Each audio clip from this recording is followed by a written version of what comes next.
ಇನ್ನು ದೆಹಲಿಯಲ್ಲಿ ಮತ್ತೆ ಪ್ರತಿಭಟನೆಯ ಪರ್ವ ಶುರುವಾಗಿದೆ. ನಾವು ನೋಡ್ತಾ ಇದ್ದೀವಿ, ರಾಜ್ಯ ಸರ್ಕಾರಗಳು ಬಂದು ಪ್ರತಿಭಟನೆ ಮಾಡಾಯಿತು. ಈಗ ರೈತರ ಸರದಿ.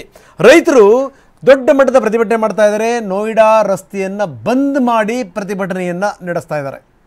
ನಾವು ತೋರಿಸ್ತಾ ಇದ್ದೀವಿ ಯಾವ ರೀತಿ ಪ್ರತಿಭಟನೆ ಆಗ್ತಾ ಇದೆ ಅಂತ. ರಾಷ್ಟ್ರ ರಾಜಧಾನಿ ದೆಹಲಿಗೆ ರೈತರು ದಂಡಯಾತ್ರೆ ಬಂದಿದ್ದಾರೆ. ದೊಡ್ಡ ಮಟ್ಟದಲ್ಲಿ ಪ್ರತಿಭಟನೆ ನಡೀತಾ ಇದೆ. ವಿವಿಧ ಬೇಡಿಕೆಗಳ ಈಡೇರಿಕೆಗೆ ಆಗ್ರಹಿಸಿ ರೈತರು ಪ್ರತಿಭಟನೆ ಮಾಡ್ತಾ ಇರುವಂಥದ್ದು. ದೆಹಲಿ ಪೊಲೀಸರು ನೋಯ್ಡಾದಲ್ಲಿನೇ ರೈತರನ್ನು ತಡೆದರು. ಪೊಲೀಸರ ಜೊತೆಗೆ RAF ಸಿಬ್ಬಂದಿ ಕೂಡ ಕಾರ್ಯನಿರ್ವಹಿಸ್ತಾ ಇದ್ದಾರೆ. ಹೆಚ್ಚಿನ ಸಂಖ್ಯೆಯಲ್ಲಿ ಮಹಿಳೆಯರೇ ಬಂದಿದ್ದಾರೆ. ಇನ್ನು ಬ್ಯಾರಿಕೇಡ್ಗಳನ್ನು ಹಾಕಿದ್ದಾರೆ. ಕಾಂಕ್ರೀಟ್ ಬ್ಲಾಕ್ಗಳನ್ನು ಹಾಕಿ ಅವ್ರನ್ನ ತಡೆಯುವಂಥ ಪ್ರಯತ್ನವನ್ನು ಮಾಡಲಾಗ್ತಾ ಇದೆ.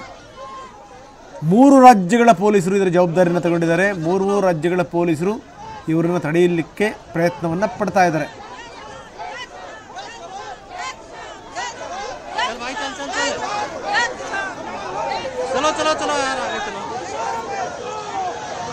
ಪ್ರತಿಭಟನೆ ಆಗ್ತಾ ಇದೆ ಒಂದು ಕಡೆಗೆ. ಇನ್ನೊಂದು ಕಡೆಗೆ ಕಂಪ್ಲೀಟ್ ಇದಾಗ್ಬಿಟ್ಟಿದೆ ನೋಡಿ, ಫುಲ್ ಬ್ಲಾಕ್. ಎಲ್ಲಿ ನೋಡಿದ್ರು ಟ್ರಾಫಿಕ್ ಜಾಮ್ ಜಾಮ್ ಜಾಮ್. ಇದು ಸ್ಥಿತಿ. ನೋಯ್ಡಾ ಸುತ್ತಮುತ್ತಲಿನ ಭಾಗದಲ್ಲಿ ವಿಪರೀತ ಸಂಖ್ಯೆಯಲ್ಲಿ ವೆಹಿಕಲ್ಗಳು ನಿಂತಿವೆ. ಮುಂದಕ್ಕೆ ಹೋಗೋಕ್ಕಾಗ್ತಾ ಇಲ್ಲ ಅಂತ ಒಂದು ಸ್ಥಿತಿ. ವಿಪರೀತ ಟ್ರಾಫಿಕ್ ಜಾಮ್ ಸೃಷ್ಟಿಯಾಗಿದೆ.